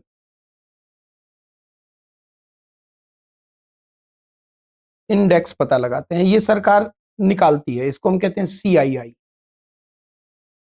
क्या कहते हैं? CII, cost of inflation index. ये सरकार ने निकाल रखा है। इन्फ्लेशन हर साल का इन्फ्लेशन निकालती है। जैसे 24-25 का इन्फ्लेशन है 363, और अगर मैं 20-21 जिस साल आपने खरीदा है 20-21 इसका इन्फ्लेशन बताऊं तो 301। आपको ये याद नहीं करना है, कभी जरूरत पड़ने पर क्वेश्चन मेंशन करता है। 301 यहाँ है महंगाई और यहाँ महंगाई है 363। इस वर्ष की महंगाई 24-25 की महंगाई 363 है और इधर 301। तो सरकार कहती है कि देखिए महंगाई भी तो बढ़ रही है, तो हमारी ज्वेलरी 10 लाख की महंगाई के वजह से कुछ यहां पर कितने की हो गई होगी, पता लगाइए। आप ये 10 लाख का खर्चा क्यों मानते हैं? आप इंडेक्स को, इसको कॉस्ट ऑफ एक्विजिशन को इंडेक्स कर दीजिए। इंडेक्स्ड मतलब महंगाई से इन्फ्लेट कर दीजिए। जैसे 10 लाख रुपए वाले वर्ष में 10 लाख जब आपने खर्च किया था उस वर्ष महंगाई 301, और जिस वर्ष आप बेच रहे हो उस वर्ष महंगाई 363 है। तो आपका जो 10 लाख है ये महंगाई के कारण कितने रुपए का हो गया? तो हमें यहां दिख रहा है 12,05,980 रुपए का हो गया। 12,05,980 रुपए का हो गया। अब इसको आपको कॉपी तो किया नहीं, मैं इसे चेंज करके थोड़ा और कम कर देता हूँ, 15 लाख कर देता हूँ। 15 लाख, 15 लाख की ज्वेलरी आपने बेची, 1.5 गुना हो गया। 15 लाख की बेची, वैसे 1.5 गुना तो नहीं, प्रैक्टिकल लाइफ में तो बहुत ज्यादा हो गया है। चलिए 20 लाख कर ले, 20 लाख की आपने बेची। 30 बहुत ज्यादा हाइपोथेटिकल आ रहा था, 30 लाख। 20 लाख की ज्वेलरी आपने 10 की ज्वेलरी 20 में बेची, डबल हो गया। डबल तो हो ही गया है जी, 20-21 से मुझे लग रहा है डबल तो हो ही गया, डबल है ना, लगभग डबल हो गया है। तो ठीक है, कोई बुराई नहीं है, हमने यही ले लिया। तो 10 की ज्वेलरी आपने 20 में बेच दी। तो सरकार कहती है कि आपने कमाया जरूर है, लेकिन महंगाई से ज्यादा कितना कमाया? आप अपने खर्चे को 10 लाख मत बोलो, आपका खर्चा महंगाई को देखते हुए 12,05,980 रुपए का है। तो आप महंगाई का ध्यान रखते हुए अपने खर्चे को ध्यान लगाओ। इसका मतलब ये हुआ कि सरकार महंगाई से मेरी कॉस्ट को बढ़ा देगी ताकि मेरा बेनिफिट आएगा। क्योंकि मैं 10 लाख घटा रहा था तो मेरी इनकम 10 लाख आ रही थी। अब मैं कितना घटा रहा हूं? 12 लाख। तो मेरी इनकम जो है कम हो जाएगी। अब मेरी इनकम 7,94,020 रुपए हो गई, तो मुझे तो खुश होना चाहिए। ये बेनिफिट, ये जो बेनिफिट है, इस बेनिफिट को कहते हैं बेनिफिट ऑफ इंडेक्सेशन। ये सिर्फ लॉन्ग टर्म में सरकार देती थी। सरकार बजट से पहले, 2024 के बजट से पहले, लॉन्ग टर्म के केस में इंडेक्सेशन का बेनिफिट देती थी। हालांकि शेयर वगैरह में नहीं मिलता था, 112 ए में तो नहीं मिलता था, बट दूसरे एसेट्स जो है 112 वाला जो सेक्शन है, कैपिटल गेन दो प्रकार के हो गए ना, 112 ए और 112। तो 112 ए में तो बेनिफिट सरकार नहीं देती थी इंडेक्सेशन का, कहती थी 1.25 लाख वैसे ही माफ कर रहे हैं तुम्हारे को। लेकिन दूसरे जो एसेट्स थे कैपिटल गेन के, उसमें सरकार बेनिफिट देती थी इंडेक्सेशन का। इंडेक्सेशन का बेनिफिट जरा देख लीजिए कितना आ रहा है। आप 10 लाख की कॉस्ट को 12 लाख पहुंचा रहे हो, तो इंडेक्स 20% आपको बेनिफिट मिल गया ना। 10 को 12 पहुंचा रहे हो तो 20% मिल गया, तो कुछ तो आपकी इनकम कम हुई ना, कुछ तो टैक्स आपका बचा। यहीं पर देखिए रियल इनकम टैक्सेबल इनकम में फर्क आ गया। रियल इनकम तो 10 लाख है, 10 का सामान 20 में बेचा तो 10 लाख, लेकिन टैक्सेबल इनकम जब आप निकाल रहे हो तो वो कितना ले रहे हो? टैक्सेबल इनकम 7,94,000 आ रहा है। यहीं पर देख लो फर्क आ गया ना फर्क। तो गवर्नमेंट कहती है कि इसके ऊपर आप हमको 20% टैक्स दो। 20% है इसका बेसिक टैक्स। ठीक। अब सरकार ने नए नियम के मुताबिक अगर आपने यहां बेचा है asset, date of cell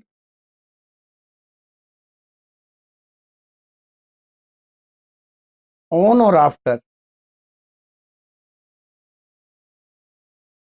23 July है, तो नो इंडेक्सेशन। अब इंडेक्सेशन सरकार ने खत्म कर दिया, बोला इंडेक्सेशन हम आपको नहीं देंगे। अब इंडेक्सेशन जब सरकार ने खत्म ही कर दिया, तो बताइए अगर यही ज्वेलरी आपने 23 जुलाई के बाद बेची होती, यही ज्वेलरी आपने 23 जुलाई के बाद बेची होती, तो आपकी इनकम कितनी कैलकुलेट हम करते? 20 माइनस 10 बराबर 10। इंडेक्सेशन का बेनिफिट नहीं है तो 10 लाख इनकम कैलकुलेट करते। और यहां पर उन्होंने आपसे कहा कि आप घबराइए नहीं, आपसे हम कुछ छीन रहे हैं तो आपको कुछ बेनिफिट भी देंगे। सिर्फ 12.5% आपको बेसिक टैक्स देना पड़ेगा। तो बेसिक टैक्स सरकार ने क्या कर दिया? 20 से 12.5 कर दिया। अब आप इमेजिन कीजिए, 7,94,000 रुपए है आपका, 7,94,20 है, इसका 20% बेसिक टैक्स कितना आ रहा है? 158,800 आ रहा है। ठीक है, उधर जाइए, 10 लाख पर 12.5% टैक्स निकालिए, 10 लाख पर 12.5% टैक्स निकालिए, 1,25,000 आ रहा है। अब बताइए सरकार ने बजट में आपका फायदा दिया है आपको या आपका नुकसान किया? आपका फायदा हुआ। अगर आप इंडेक्सेशन का बेनिफिट ले भी रहे हो तो टैक्स कितना दे रहे हो बंधु? 20%। और इंडेक्सेशन का बेनिफिट बिना लिए अगर टैक्स 12.5% कर दे सरकार, तो आपके लिए वो बेनिफिशियल होगा। बट ये तो सिचुएशनल आंसर है।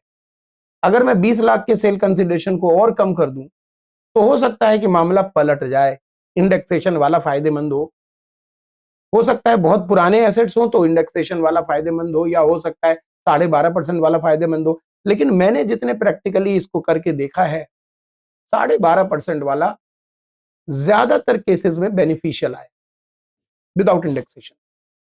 अब बजट आने कितना तिकड़म हुआ है जरा सोचिए। अब बजट 23 जुलाई, तो सरकार ने क्या डेट अनाउंस किया? 23 जुलाई ऑनवर्ड। सरकार कहती है कि अगर आपने 23 जुलाई से पहले प्रॉपर्टी बेची है, ज्वेलरी बेची है, जमीन बेचा है, मकान बेचा है, तो इंडेक्सेशन का बेनिफिट लो। इंडेक्सेशन का बेनिफिट लो, there is no choice, indexation होगा और 20% टैक्स लगेगा, इसमें कोई चॉइस नहीं। इंडेक्सेशन है, 20% टैक्स है। और अगर 23 जुलाई ऑनवर्ड आपने बेचा है तो यहां कोई चॉइस नहीं है, बिना इंडेक्सेशन के 12.5% आपको टैक्स देना पड़ेगा। तो टैक्स रेट क्या हो गया जी? 20% with indexation, 12.5% without indexation, but there is no choice. ऐसा मत सोचिए कि मैं दोनों को कंपेयर करके बेस्ट चुनूंगा, ये डेट मैटर करेगा। इसकी नोटिंग करनी पड़ेगी। अब तो मुझे लग रहा है ये अच्छा बन गया, चांस की बात है, ये अच्छा बन गया। इसको हम क्या करेंगे, मेन नोटिंग में ले आएंगे।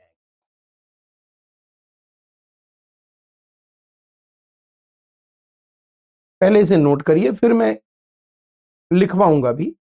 Section 112 LTCG. पहले तो आपने एक एग्जांपल लिया बेनिफिट ऑफ इंडेक्सेशन का।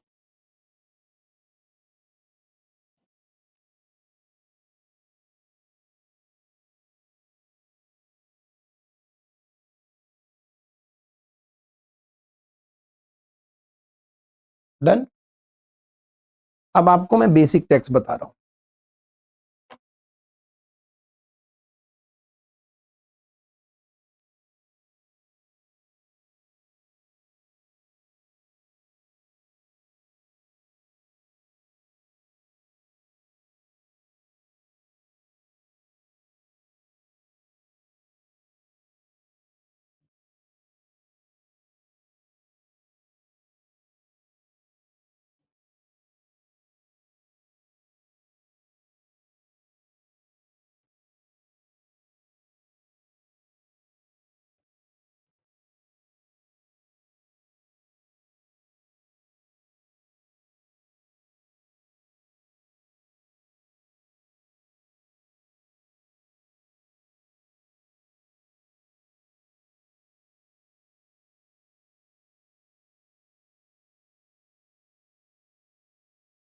ध्यान रहे दोस्त, यहां पर मैंने ऊपर जो आपको दिखाया है वो कोई इंडेक्सेशन सिखाने की क्लास नहीं थी।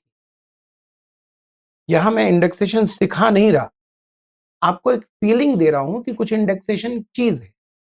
जब आपसे कोई पूछे कि बताओ टैक्स का रेट, तो आप कह सको कि बिना इंडेक्सेशन के 12.5% लगता है आज, और 22 जुलाई तक अगर आपने बेच दिया हो तो इंडेक्सेशन का आपको बेनिफिट मिलेगा और बेसिक टैक्स का रेट 20% होगा। ये बता सको बस, इससे ज्यादा मैं इसमें कुछ आपसे एक्सपेक्ट नहीं कर रहा, क्योंकि कैपिटल गेन चैप्टर बना ही इन सब कैलकुलेशन को सीखने के लिए।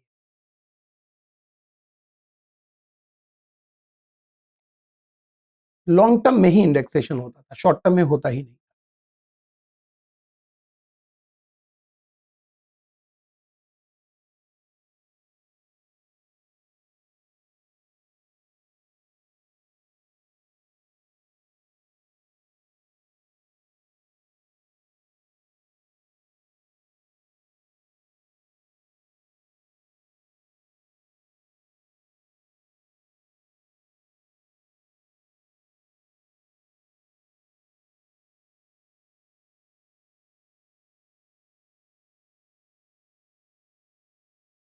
और ये कोई ऑप्शन नहीं है, ये डेट वाइज डिसीजन मेकिंग है।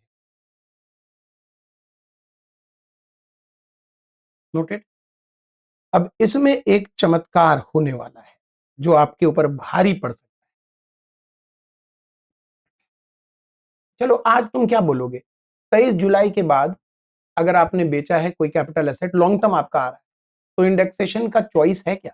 नहीं, इंडेक्सेशन मिलेगा ही नहीं और टैक्स रेट 12.5% ही लगेगा। ठीक। लेकिन सरकार ने इस ऑरेंज एरिया में, जो ऑरेंज एरिया है, यहां भी सरकार ने इंडिविजुअल एचयूएफ जो इंडिया के रेजिडेंट हैं, उनके जमीन मकान को बेचने पर इंडेक्सेशन ओपन कर दिया। ये तब हुआ जब बजट पास नहीं हो पा रहा था, ये तब हुआ जब बजट पेश करने के बाद देश में बहुत हंगामा हुआ कि प्रॉपर्टी पर इंडेक्सेशन खत्म कर दिया सरकार। तो गवर्नमेंट ने कहा ठीक है, लैंड बिल्डिंग पर सिर्फ इंसानों के लिए, कंपनी के लिए नहीं, फर्म के लिए नहीं, कंपनी और फर्म का तो इस ऑरेंज एरिया में इंडेक्सेशन खत्म है। सिर्फ कंपनी, सिर्फ इंडिविजुअल एचयूएफ के लिए उनके बेनिफिट्स हम अभी भी खोल देते हैं और अब चॉइस दे देते हैं। तो नेक्स्ट क्लास में, क्योंकि इतना खा नहीं पाओगे, नेक्स्ट क्लास में हम थोड़ा सा इसका हिस्सा जो बचा है वो कवर करेंगे कि इंडिविजुअल एचयूएफ को आज भी लैंड बिल्डिंग के बेचने पर इंडेक्सेशन का बेनिफिट चॉइस में दिया जाता है, चाहो तो लो नहीं तो मत लो। मिलते हैं नेक्स्ट क्लास में, लेकिन प्लीज प्लीज जो मैंने आपको आदेश दिया, आदेश के साथ प्लीज लगा रहा हूं, बताओ हद हो गई, क्या करें दोस्त। लॉन्ग डिस्टेंस स्टडी में प्रॉब्लम तो है,